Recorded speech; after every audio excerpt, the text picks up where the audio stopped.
आज सकाळी आदित्य ठाकरे यांनीही इलेक्शन कमिशनला टॅग करत एक व्हिडिओ पोस्ट केला होता आणि उद्धव ठाकरे यांनी सुद्धा तोच मुद्दा लावून धरलेला आहे। मुंबईमध्ये अनेक ठिकाणी मतदान केंद्रांवरती गर्दी बघायला मिळते। लांबच लांब रांगा आहेत। मतदान केंद्रावरती पुरेशा सुविधा नसल्यामुळे सुद्धा मोठ्या प्रमाणात टीका होते।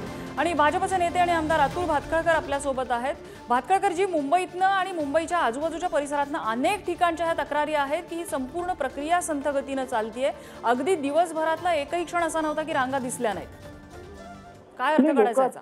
लोक अत्यंत उत्साहाने बाहेर पडलेले आहेत आणि रांगा लागल्या त्याचं कारण हे आहे की लोक मोठ्या संख्येवर सकाळी 7च्या आधीपासून मतदान केंद्रासमोर उभे आहेत।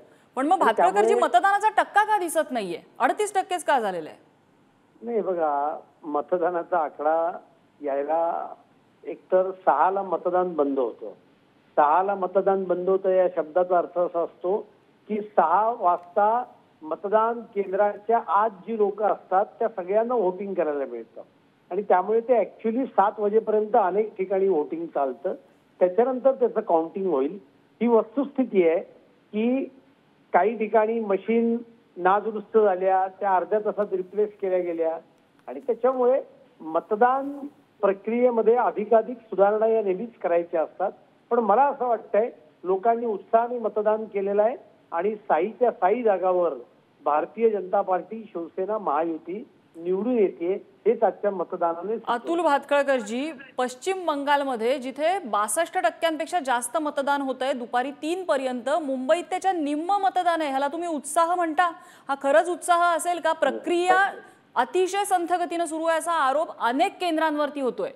व्यवस्था नाहीये, ऊन आहे, सावलीची व्यवस्था नाही केलेली, साधे पंखे नाहीयेत, अशा अनेक तक्रारी आलेल्या आहेत। तक्रारी आल्या असतील ना, तो काही मुद्दा नाहीये। मतदान केंद्रावरच्या असुविधांचं कोणी समर्थन करायचं कारण नाहीये। मी स्वतः तक्रारी केलेल्या आहेत आणि मी स्वतः याच्या 2 दिवस आधीच निवडणूक आयोगाला हे कळवलेलं आहे आणि त्याच्यामुळे तो वेगळा विषय आहे। मतदार प्रक्रिया जाणीवपूर्वक काहीतरी त्याला उशीर लावला जातोय हे उद्धव ठाकरेंचं म्हणणं अत्यंत हास्यास्पद आहे। रडीच्या डावाला त्यांनी सुरुवात केली आहे एवढाच त्याचा अर्थ आहे, बाकी काही नाही। मतदानाचे अंतिम आकडे यायला अजून 2-4 तास शिल्लक आहेत, त्याच्यानंतर मतदान किती झालंय हे आपल्याला कळेल। पण म्हणजे दुपारपर्यंतचा उत्साह हा फक्त 38%पर्यंतचा होता, तेवढाच समजायचा? तुम्हाला जो खूप जास्त वाटतं उत्साह तो तेवढाच समजायचा 3 वाजेपर्यंतचा? नाही नाही नाही, असं अजिबात नाहीये।